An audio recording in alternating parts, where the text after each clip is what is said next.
Образователен театър и драма като инструмент за улесняване на приобщаването на ромите е пилотен проект на ромската културна програма на Фондация Отворено общество, който те поддържат в 9 страни от Централна и Източна Европа.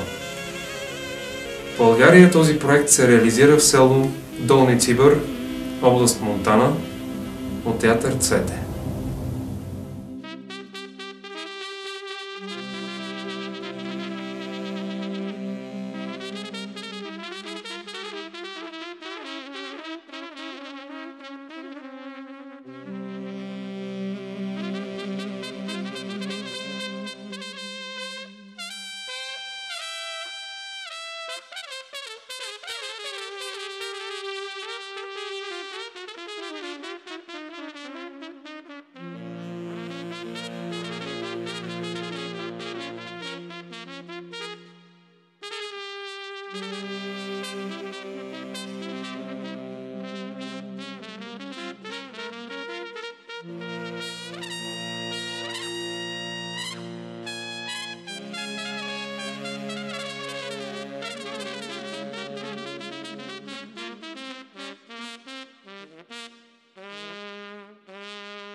Проектът е предхождан от проучвателна фаза.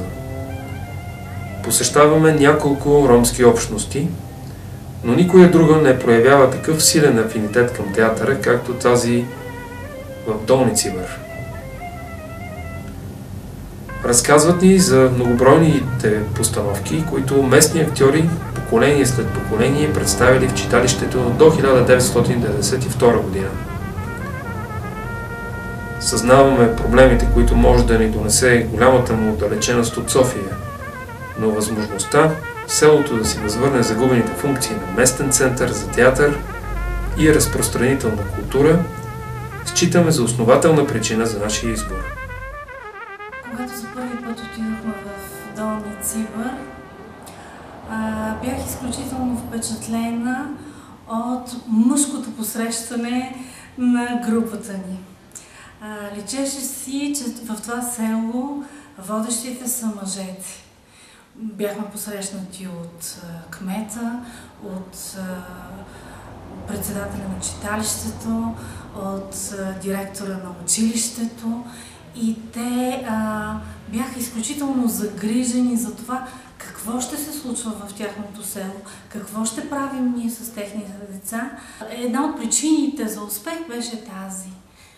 Успех на проекта беше тази, че съчетахме нашите усилия с усилията на възрастните хора, обграждащи с любов децата си. И техния стремеж, децата им на всяка цена да получат нещо повече, да се обогатят, да научат нови неща, да получат ново възпитание дори чрез театъра. Много дълго говорихме, както с децата, така и с хората от селото, защото всички бяха любопитни да разберат какви сме ние, защо точно сме избрали тяхното село. Много бяха щастливи, че ще имат възможност да работят с професионални актьори. И оттам нататък започна нашата работа с тях. Изпълнението на проекта започва на 12 септември 2011 с 3-дневен тренинг на младите актьори за придобиване на основни театрални умения и изграждане на екип. Така че на първи учебен ден, 15 септември, жителите на селото, дошли да изпратят децата си на училище или да видят нашето кукилно шоу, вече ни поздравяват. Общността знае за нашия проект. На срещата за откриване на проекта ни представят учителите, които ще се включат в неговото изпълнение. Миролюб Димитров, Валентина Асенова и Миглена Ташкова. Те ще продължават работата с децата между нашите визити. Седмица по-късно България е залята от антиромски митинги. Националистическите партии придават етнически краски на едно социално по своята същност недоволство и пълнят с омраза към ромите хиляди юноши. Откриваме приказката Кало Митраш на Мирослав Клима, написана по стари цигански приказки. Един могъщ крал е неизлечимо болен от омраза към циганите, а човешката омраза е най-страшната магия на света. И вълшебство не може да помогне на вкамененото сърце. Безкрайна самота и мрачна пустота. Ако сам не се излекуваш, няма спасение, Ромале. Каква по-актуална история?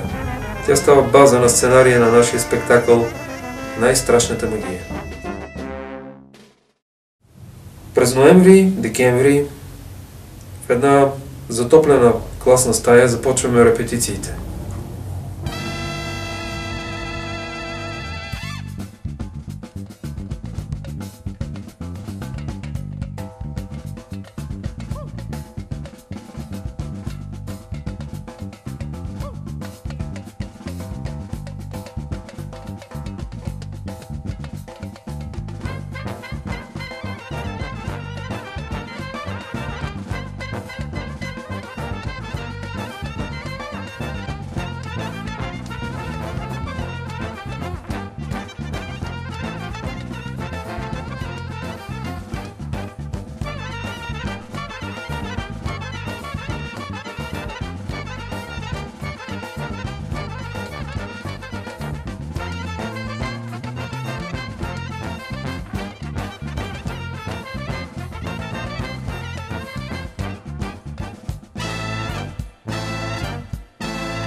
Но суровата зима затваря пътищата чак до края на февруари.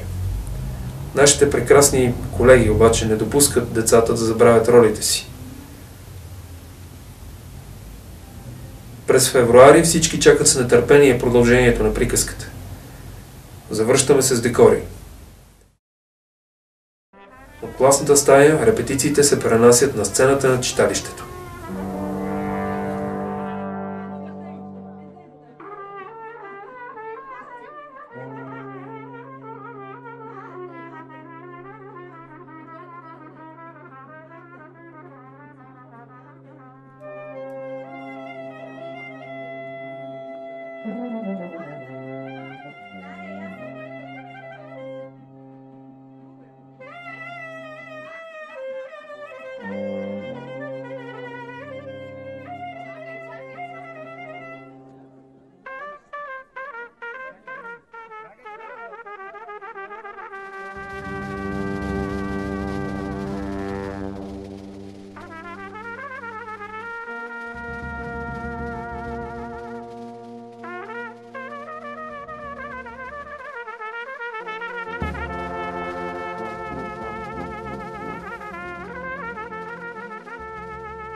През март в спектакъла включваме жива музика – цигулка.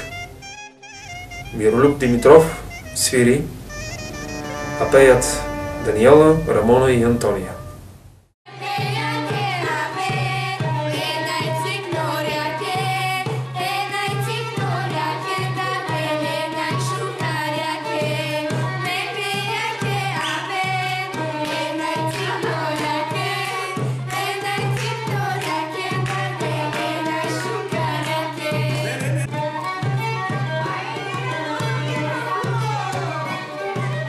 През април занасяме костюмите.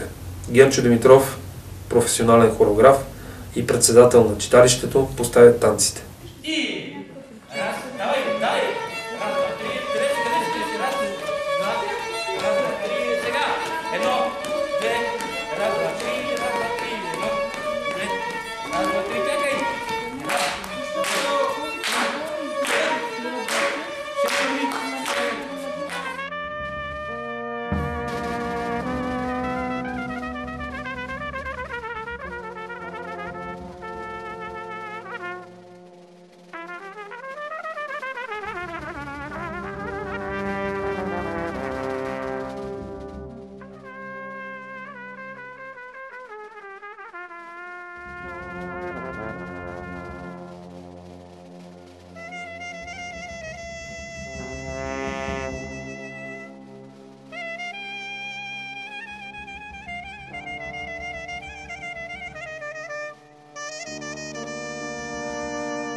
Пристигат куклите.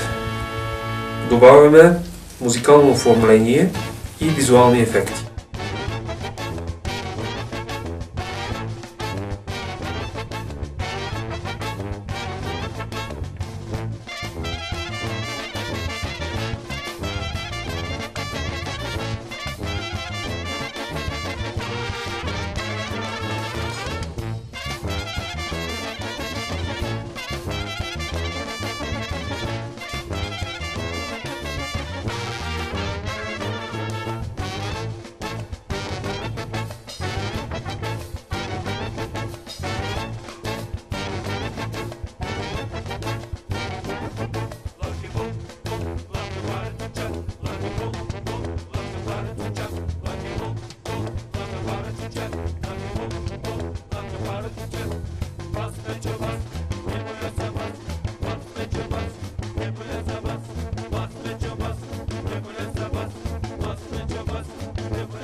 Жителите на Долни Цибър са привлечени от упоритата работа на многобройния екип за създаване на представление за принцеси, змейове и герои с музика, станции и кукли. Репетициите вече протичат пред многобройни зрители.